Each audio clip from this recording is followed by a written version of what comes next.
your game is. Prepare for it right now.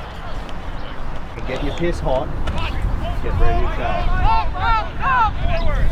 Let's show them how it goes. Let's show them Mudpuppy Rugby. Yes, sir. Hard country boys, huh?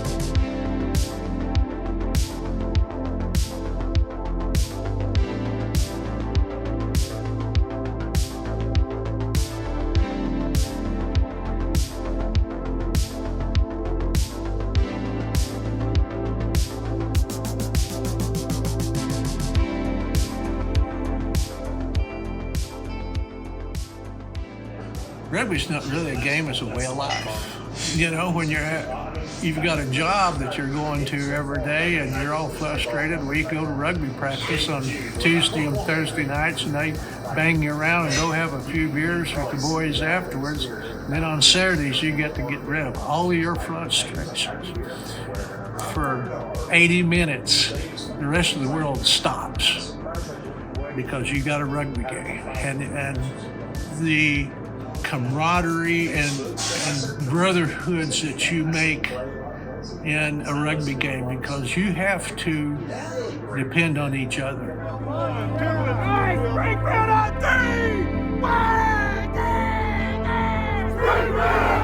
I've never lost communication with any of my rugby teammates. Like I still stay in contact with almost all of my rugby teammates from the past, and it's like a giant fraternity. But like the coolest thing about it is you go any state, anywhere in the country, and if you're wearing a rugby shirt and someone else even knows about it or knows somebody that plays, it's like, hey, you play rugby?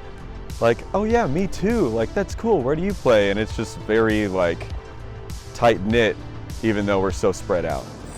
The power it has you, the love and depending, and I think it just makes everybody a better all-around person, because it's not about yourself anymore. It's about your teammates and your friends, and that's a family.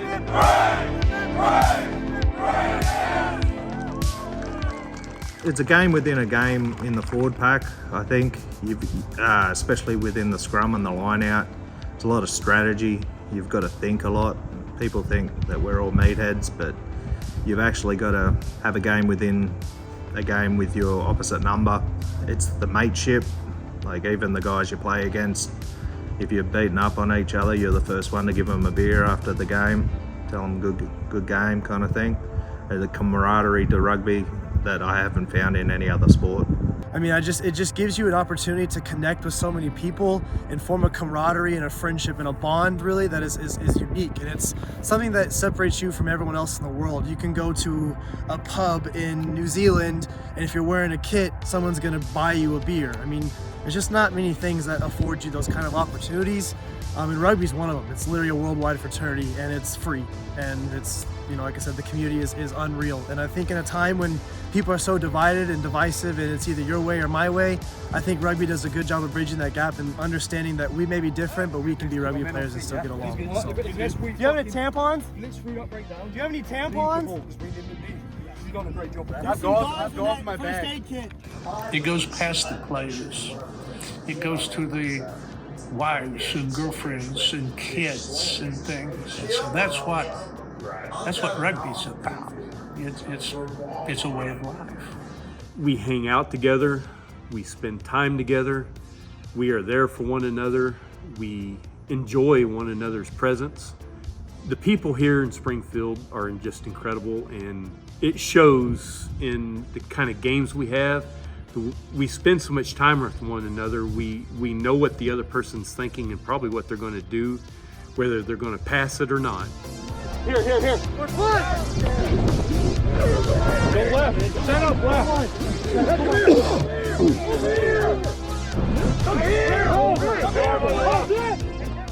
I was looking for something different, and really the community. It's, as an adult woman, it can be hard to develop new friendships, and this has been a place where I've not only made tons of friends, but I just feel like it's kind of brought me out of my shell, and I think I see that happening for a lot of other women.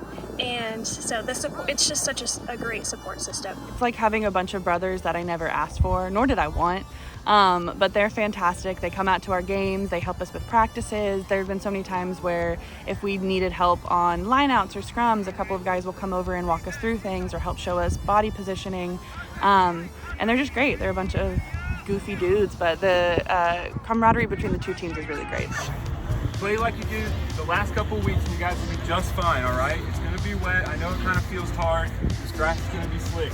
Run downhill at them. Downhill. Straight north and south. Run at them right there. We'll do after a couple minutes of that.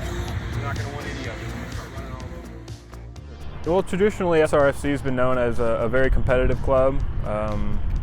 Traditionally, I like to think we've been known as a very physical club. Plays a lot of Northern Hemisphere type rugby. Well, even since I started coaching again a couple of seasons back, we've always been a forward-dominated side, just crashing it up. But we've kind of morphed. We've got a really good back line now, and we're starting to use it a lot more. The kind of team that Springfield Rugby is definitely always been physical, heavy hitting no matter our size. Like, we've had big teams in the past, and then I feel like somewhat recently we've had a smaller team, but we just cut people down no matter what. It's the spirit of the people that play the game of rugby. They're good people, they're gentlemen. You go out and you play hard. If you win, you're proud of yourselves. If you don't win, you congratulate the other side and you'll go have a glass of beer. The size of the man's heart that plays the game, and that's the special part. 1983, Scoop Thornton, Pappy, Jimmy Stewart, Colin Jones, all the old, OGs that are part of our club to this day, were the drive behind this to get us going in '83.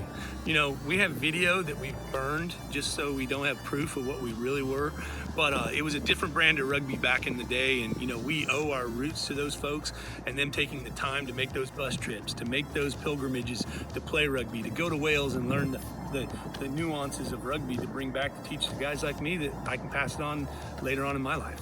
Springfield Rugby Football Club was founded in 1983 by David Scoop Thornton, who also moonlights as an amateur stand-up comedian. He was the first coach and president and all that. I believe at the time he also coached for MSU, or SMS, I guess it was. When you're talking origins of Springfield Rugby, you're talking Scoop. Today's match is between the Heart of America rep side, which is the red team, and a combination of Springfield and the team from Wales, who's in the blue and green. The score right now is halftime. The Heart of America, the red team, is ahead 12-8. Well, my name's David Thornton, and I'm from Northeast Kansas. And I started playing rugby in 1975. A friend of mine by the name of John Hammer Hines was playing rugby, and I went out and watched them. I had 6 buddies in medical school, and on Saturday afternoon they're ready to get out, relax. We had a cooler of beer, and we'd go out and watch rugby, and I thought the people were nuts. So after watching them for a year, the Kansas City Rugby Club surrounded me one day and said, "Scoop, you've been drinking our beer and stealing our women for a year. Could you play rugby?" I said, "Man, I don't know." I said, "I'll come out to practice." But anyway, I'm like anybody else. Once you get your hands on the rugby ball, it's all over. Well, Scoop was our statesman. Everybody's got to have a statesman speaking for you who'd been around it, and he'd been under the auspices of Jerry Seymour from Kansas City, so he saw how Jerry, I don't know if you know who Jerry is, he brought rugby to the Midwest. So he got to see a lot of what happened with Jerry, how he got it done, and who to talk to and how to make it happen, and always promoting the game, always.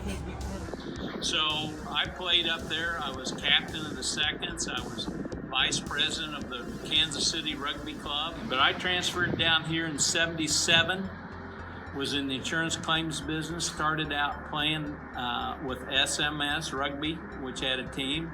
And '79, I was walking into Humphrey Clinker's Pizza Parlor, and one of the guys on the team said, "Scoop, you're the oldest guy, would be the coach?" And I said, "Yeah." And 2 weeks later, he said, "Scoop, we need a referee. Can you referee?" And I said, "Yeah." So I was the coach and referee at home, and we were just hard to beat when we played at home, okay? And then Jimmy Stewart came along, John Pappy Moore came along, and we decided to start Springfield Rugby Club in '83. Scoop, I didn't know him from Adam. He started it just by sticking posters up. Several people showed up, and I was way down on the list because I wasn't on campus reading.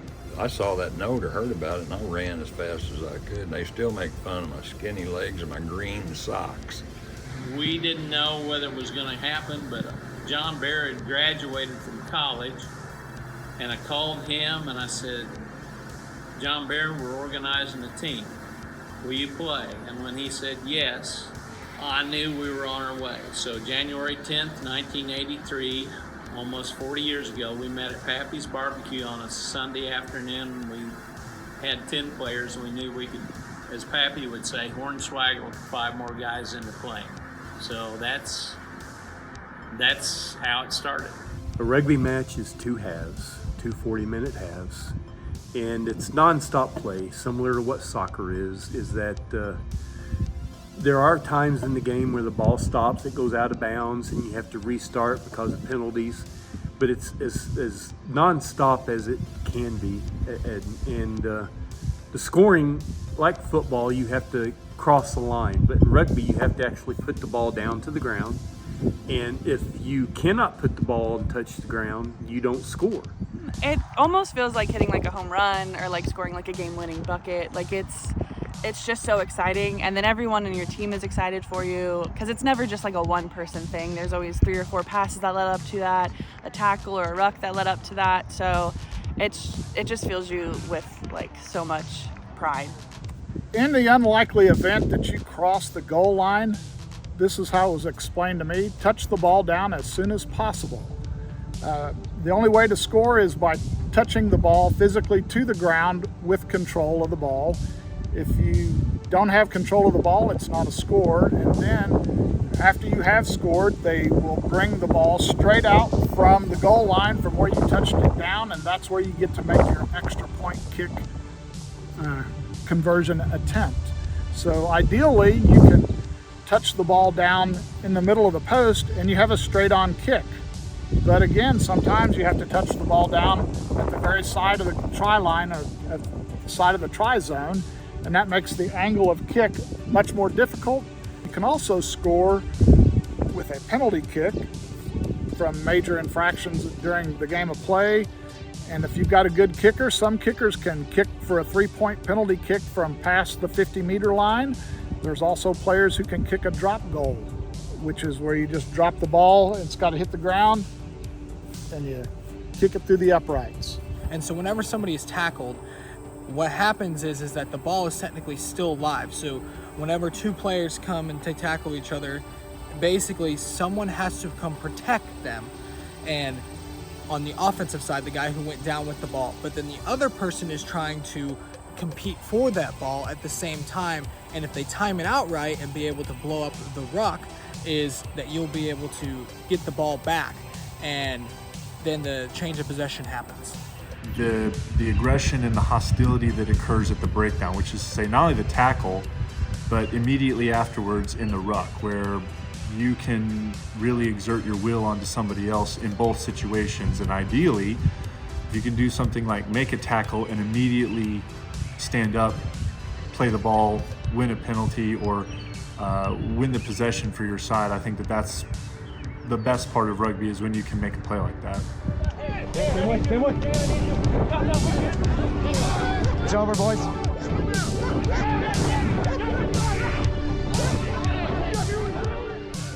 I explain it that this is as similar as an option is with football. You pass behind you, and the only way to advance the ball forward is with your feet or with something other than your hand. You can punt it forward and somebody can catch it, or catch it off the ground and advance it forward that way. Come on, Zoe. Zoe's yours.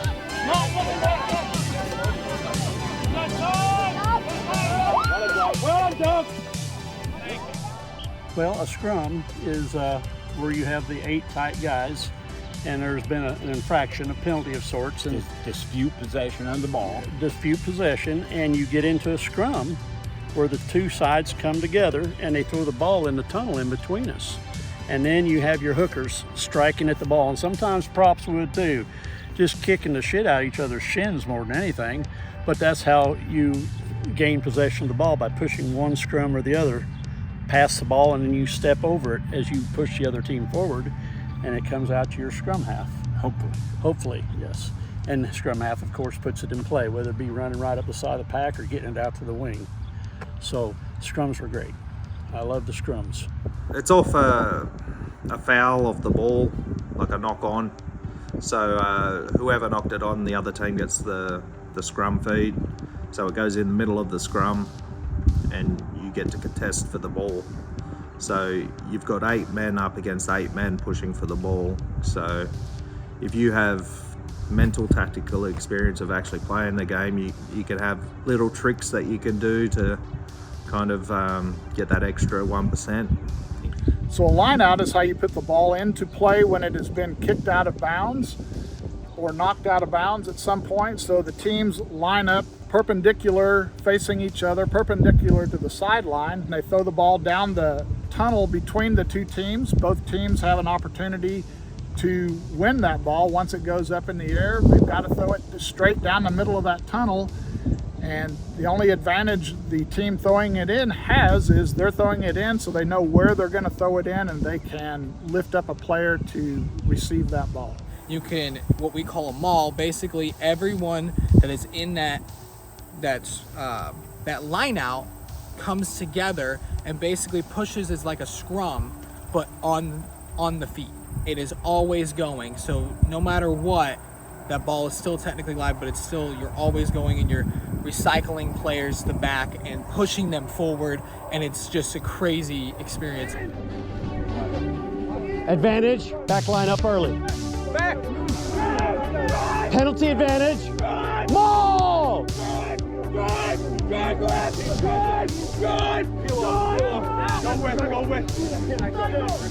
Stay bound, Jacob.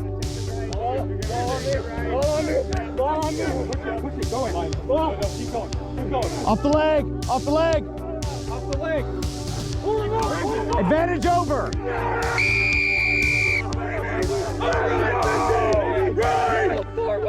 And the first few matches you play, you realize this. The ball doesn't stop. And, you know, you get knocked down and you're laying there on the ground wondering if you can get up, and some guy's running right at you. You got to get up.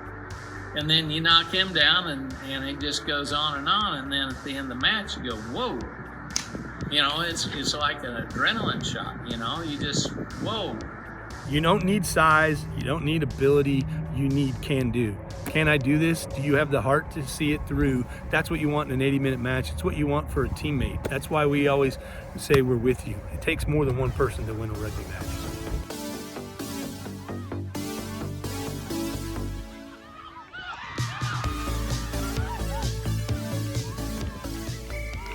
It's just fun to finally be like applauded for having an aggressive, I guess, kind of edge. I've played soccer and basketball my entire life, and I was always told to kind of tone it down a bit, be less aggressive, stop fouling as much.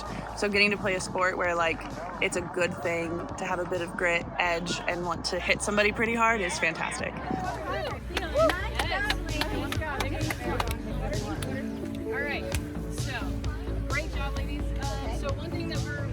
I didn't want to have to drive 3 hours one way to practice twice a week, and I wanted everybody to experience the family feel of rugby, so kind of just contacted the Springfield Rugby Board and just said, hey, I'd like to get a women's team started, and they said, okay, you know, go do it. And so I started, calling, texting, emailing every person I ever met in my life to be like, hey, you should try this. This is really great. And they came out and fell in love with it, got bit by the rugby bug, and it just kept growing and kept, bringing their friends out and telling their family about it.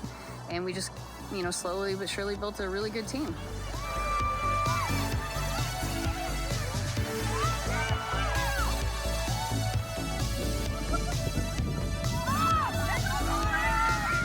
It honestly fills me with so much just pride and joy to see our women go out there and just kick ass.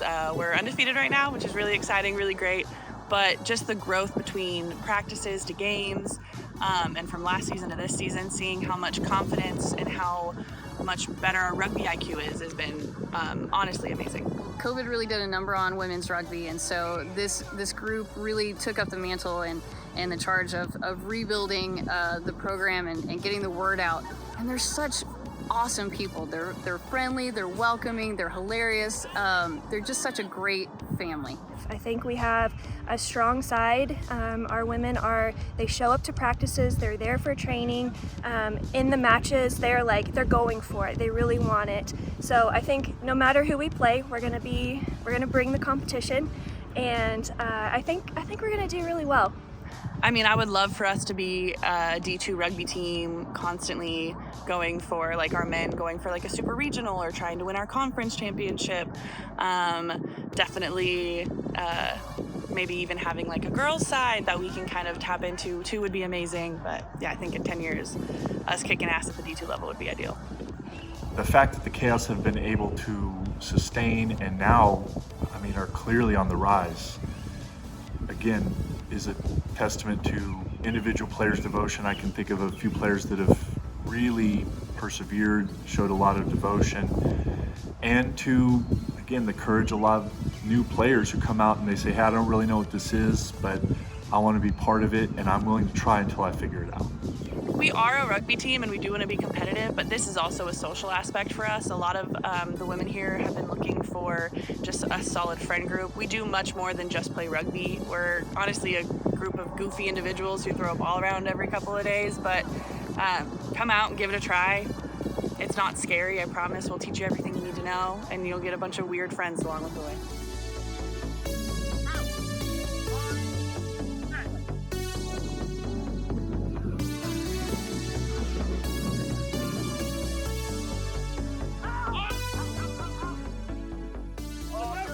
So typically a back has good speed and good hands. They're fast, shifty runners, and they have good vision of the field and will try to run into the gaps.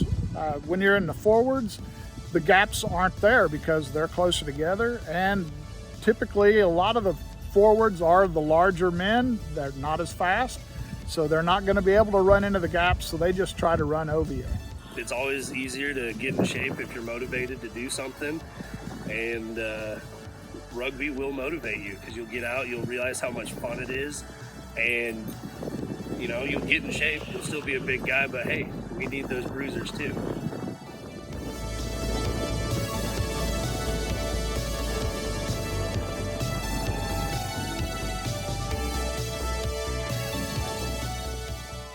All athletes can play. I've played with guys that never played sports in high school.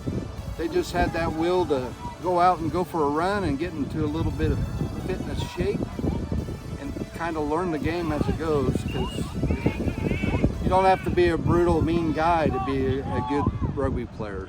A well-rounded player is definitely somebody who has to be coachable. That is the best way I can ever describe that. If you are willing to learn, being able to be coachable and listening to your higher mates and everything like that has experience, then you will be a better, well-rounded rugby player. Definitely, you have to have a winner's mentality, a very competitive spirit to want to play this game. It's very hard knocks. Anybody can play. Some of the guys that you'd be surprised about, some guys that show up on the rugby field that you wouldn't think would be very good, but they turn out to be great players. Wrestlers make good rugby players. Basketball players make really good rugby players. They're tall, they have good hands, they typically have good speed. So it could be any sport, really. Eye-hand coordination is a must. Physical fitness Rugby here in the Ozarks? That's right. The Springfield Rugby Club has been kicking around the England Board of Sports since the late 1970s. John Pappy Moore, one of the original founders of the Springfield Mudpuppies, recalls that selling rugby to Southwest Missouri was like, well, fishing in the Dead Sea. Well, it was just like anything new, you know, just like tennis or hockey or anything else coming to town there. It was pretty tough. Everybody just thought we was crazy and that we was all, they thought, well, gosh, you're like playing football without pads, you know, they're, you know, a bunch of hooligans. Call them hooligans if you'd like, but there definitely is a method to this football-like madness. My name's John Moore, and I'm originally from Republic, Missouri, but I spent most of my adult life in Springfield. He was a utility guy. He'd play any position on the field. And Pappy's just a good all-around athlete. Very good. Everything, baseball, basketball, football, rugby. Pappy was just a natural athlete. He would get to the play. Yep. He would get to the play and knew what to do with it when he got there. Yep. Plus, everybody liked Pappy, too. Yeah, Pappy was the deal. He'd give you the shirt off his back. Yep. He is one of the nicer men you'd ever meet. He brought everybody together. He owned the bar, you know, where we hung out. Pappy was the glue that held the team together. I think he still is today. I started playing rugby in 1981, I believe it was, back then. And the Springfield started their team in 1983 here at Pappy's place.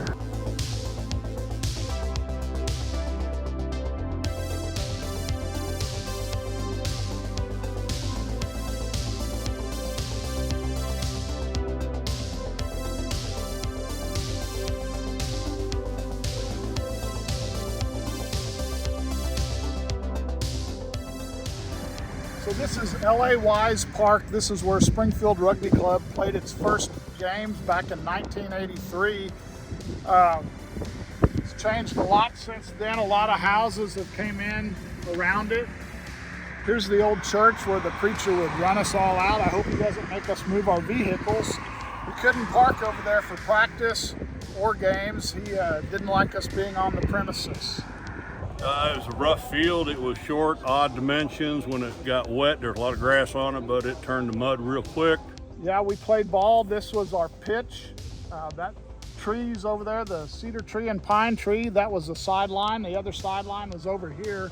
And then from L.A. Wise, we ended up at the downtown airport, which was probably one of the nicest pitches that were in the Midwest at that point, because for the historic planes, they kept the turf.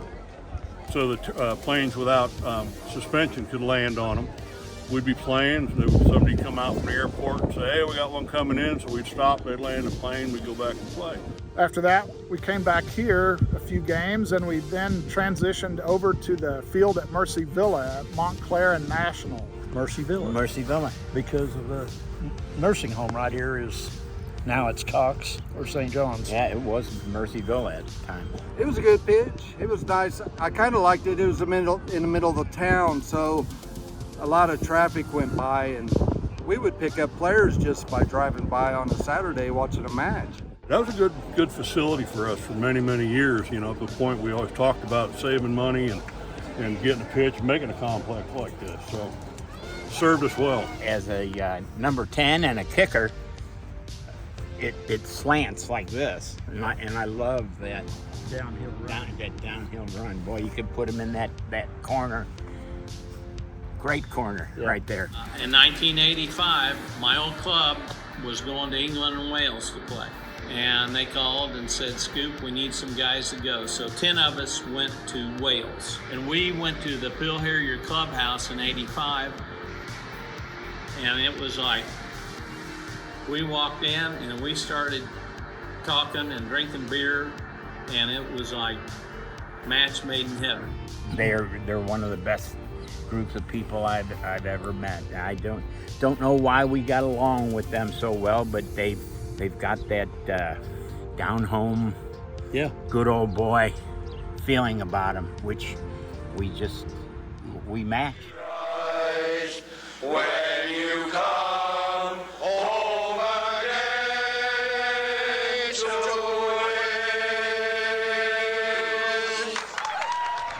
win. We'd meet them at Pappy's. They'd come in on their bus, their tour bus, and we'd meet them at Pappy's. We'd split them up. Each of the Springfield players taking 1, 2, or 3, however many they could host. But then we had dates set where we'd play golf, play softball, go to the river, go to the lake. Yeah. Just doing the things that we would do a normal week. Go floating. They love that. I still have a photograph of that. Oh, they get so sunburned. They just them being here gave rugby a boost in this city. A boost. People gave us some legitimacy, and then just the way they played. They were all finesse, where we were more wham bam. We football. They talked. I heard one of them saying one time how they'd never been hit like they had by the Americans. When we tackle. We sometimes have to kind of think, what the heck am I going to do with it now? It was just all second nature to them. The basic thing about Springfield is we enjoy the people. The people have got a comradeship which no other club has got with us. No other club anywhere has got with us. Everybody that we've seen, everybody that we've been with has treated us so well. And the hospitality is fantastic.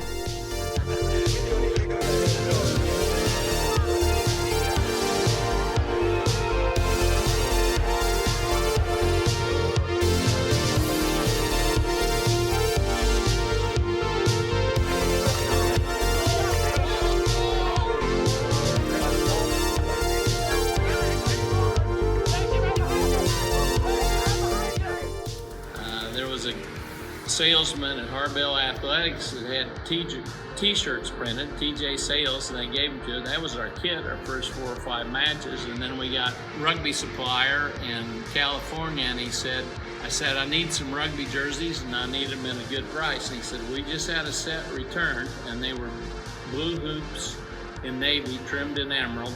I said, send them, and our official colors are navy and emerald. So our very first time that we got to wear our brand new white and blue and green jerseys would have been in 1983 Easter Ruggerfest in St. Louis.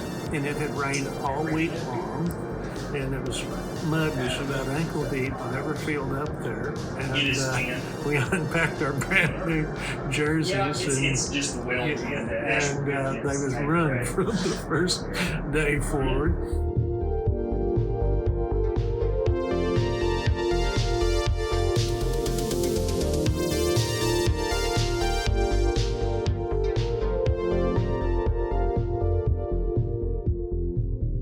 All I know is that John Bear named the Mudpuppy Mudpuppy. He did.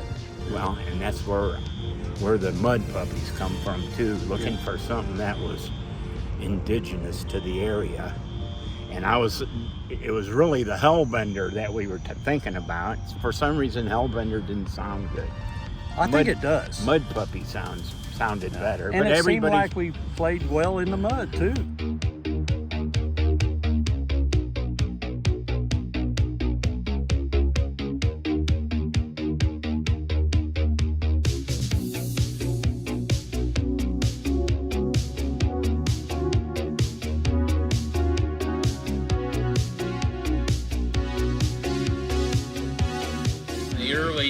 Days, we had rugby buses. We went through 2 of them. One of them was an old Singin the Gospel bus.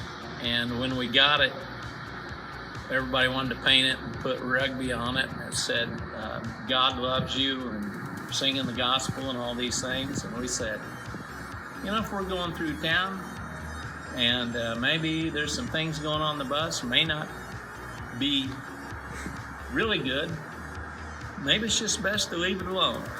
Having fun, and we'd get out in McDonald's parking lot, and people would go, you guys are singing the gospel? And we were having fun. Yeah, the first one, I guess, broke down, was not repairable, so they bought another one, and we liked the old one so much, we painted the newer one green and wrote Singin the Gospel on it as well. Another one rides a bus. Yeah. Another one rides a bus. Yeah. It was just a blast, we'd pull up, pitch, they'd open the door, people just fall out.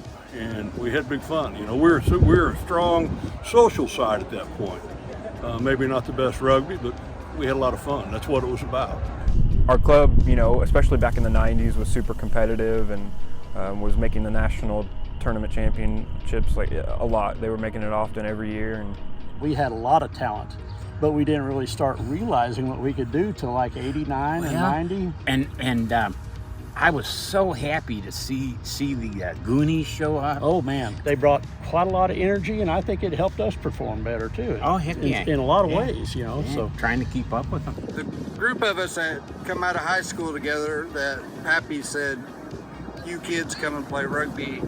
I think it was Spike that nicknamed us the Goonies. It was just, if you can imagine 6 or 8 of us that were 18, 19 years old, when it wasn't a very good rugby team, and they were shocked to have this group of young athletes to come out, and it's like, we got to teach these boys how to play rugby, and that's just how the Goonies came along.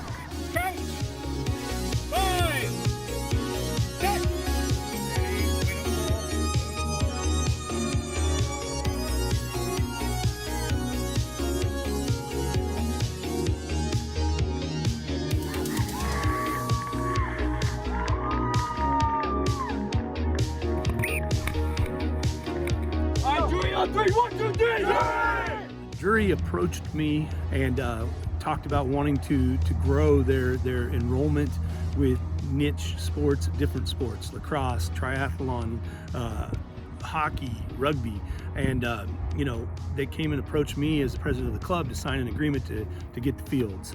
Then we started talking. They went on a national coaching search, and I threw my hat in the ring to see if I could contribute to the growth of collegiate rugby in Springfield, Missouri. Well, we offer so much at Drury. I mean, not only the ratios where the kids come get the attention of the professors, you know, it's 14-1 last I checked. We had 58 countries represented on campus this year. We have national championships in basketball and swimming almost every year. That's something that I think an athlete that comes to Drury is going to want to vie for themselves, and we're going to try to give them that opportunity playing rugby. It's going to be a huge asset to the men's club in the future for the local boys that play for Drury, and then when they get out of school, if they want to pursue and keep playing, and they can play for Springfield or whatever club they go back home to. And a lot of the boys practice with Springfield side now anyway, and know a lot of them, and that's good. Yeah, when Drury decided to add men's and really women's rugby to their athletic department, they brought us in and have supported us from day one, really helped build the program. And you know, it's taken a little time. It takes time to get the word out, get the name out.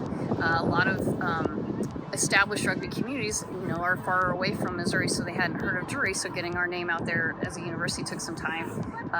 But we've been able to recruit a lot of really good local talent that have never played rugby before, but they're skilled, they're coachable, really smart, and so they've been able to jump in and adapt and learn the game very quickly.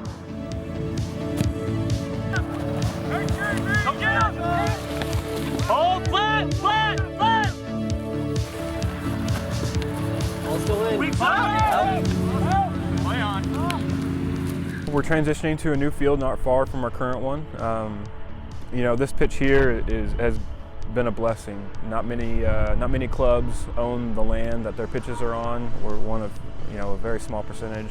There was many years of effort by many people that were committed to the team, committed to each other, to raise money, and we paid cash for our first pitch.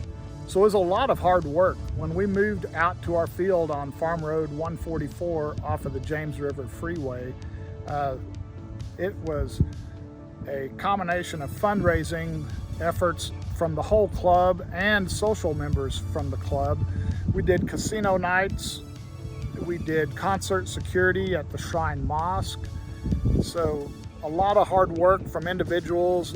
Brian Bevel was very instrumental in helping get the rugby goalpost up and in place. A lot of guys did a lot of work. I was in construction, and so I had access to the equipment. You know, we did a lot of stuff ourselves out there with motor graders and dozers. Rhett Smiley and I spent a couple weekends out there dozing hedge trees that burned for a better part of a month when we laid that place out. Scoop getting the pavilion built was a game changer as well, through donations, and we're proud of what we did there.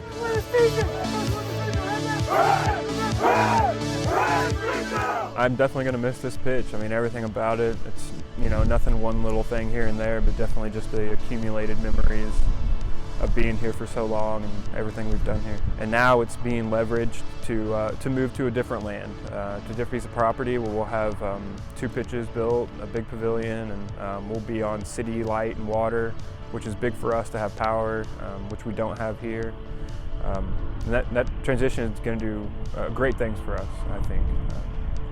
So we're here at the new Springfield Rugby Football Complex. We were approached by the Convoy of Hope. They wanted to talk about purchasing our other facility. That facility we broke ground in July of 1999, and we've developed it over the last 22 years to what it is today. Very proud of what we've done and where we've come from, but they gave us an opportunity to build 2 full-size rugby pitches with a pavilion, with power to the pitch, and a secured fence that we own. We're done with the process. We're looking to get national high school tournaments here for men's and women's. We're looking to host collegiate events. We've already been contacted by some organizations from across the country that want to meet here and save some time. So the Dallas folks meet the Chicago folks, and they play on our world-class facilities. They're big. They're going to be 140 meters overall from backline to backline, and about 71 meters wide to meet the specs. So they're giant pitches, and to be able to have those and maintain those ourselves as a club is something to be proud of. It's the opportunities here in the middle of the U.S. I hope that in the future we keep growing like we have been, and we have professional games here, professional sevens tournaments, and we bring in even East Coast against West Coast, Major League Rugby, MLR. I hope that it comes to Missouri, hope it comes to Springfield. And we have the facility here to do that. And I think the opportunities are incredible, and I hope that I am still around to witness that. I'm a big family person, so running bathrooms for the ladies, maybe a playground out here for the kids. If you make mama and the kids happy, you're going to make the men happy, so that's a big push for me to get that out of here. This is centrally located. We've got an opportunity to have teams come from meet here to play. It's absolutely outstanding. Unlimited. I see a clubhouse coming in. You can host. You got to have a clubhouse. You got to have changing to be able to host anything for USA Rugby. Definitely got room to make it happen here. Sky's the limit. Well, a dream scenario would be that we had 2 junior high teams, 2 high school teams, 2 collegiate teams, and 2 senior teams playing out here at our field. We've all talked since 1994 when I joined the club. All we've talked about is growing rugby. Now we're growing rugby. The fastest growing sport on the planet. It's rugby. The sevens and the professional leagues, the rugby's on an uptick, and you want to be part of that. And we're very diverse group of folks that come from a lot of different walks of life, and to partner with us is to be a part of the fabric of the Springfield community.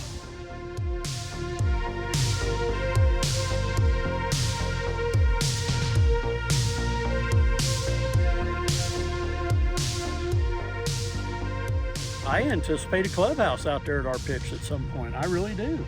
With showers and in a lounge, someday. That would be nice. Look where we've come in the 40 years or so now. Really? 40 years from now, what's it going to be like? I expect it to be 10 times bigger. Scoop and I and Pappy, Jimmy Stewart, we'd all at some point along the lines kind of joke and say, back in the day, one of these days we'll be standing on the sidelines smoking cigars, watching all this, and you know what? It's more than we ever anticipated has become of it.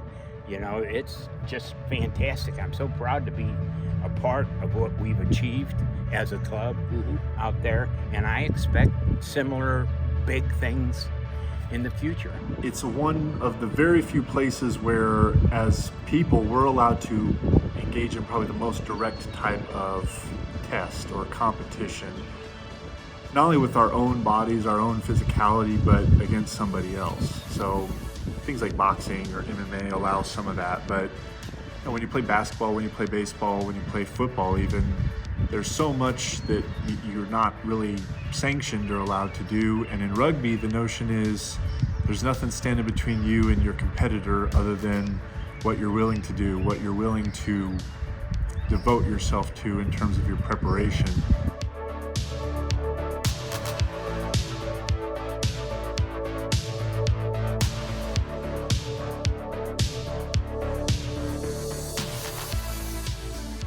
If you want to compete, and to me, as I said, my favorite part of rugby is the opportunity to compete. And that means I'm going to try, sometimes I'm going to win, sometimes I'm going to lose, but the outcome isn't guaranteed when I step out here.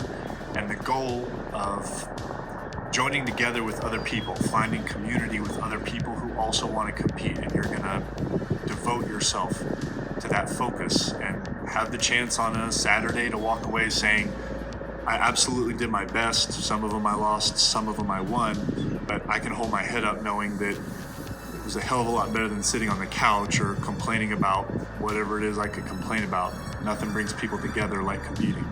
It takes all shapes and sizes to play rugby, and it takes all personality types.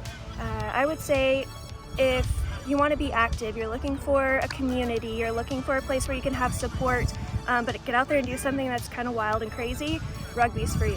It's a lot of individuals that have never quite found their spot. They've never felt comfortable or they've never felt included, and for whatever reason rugby just calls them in and they find their family, and they find the cool thing about rugby, you know, needing all shapes and sizes and skills, they find a place for themselves here. There's a spot on this team, in this community for you. Whatever skills you have, and some skills you probably don't even realize you have, will benefit rugby. And if anything, enjoy being a part of this community. They're a great group. Just come out and check one game out. Just one game, and I think you'll be hooked. Even if you don't know the rules, there's guys and women out here that know the rules. Just buddy up to someone and they'll be more than helpful to tell you some rules. It's a good community out here. Everybody wants to help everybody out here, and there's a concession stand and a bar. If you get thirsty or hungry, there's plenty of stuff out here. Just come out to one game.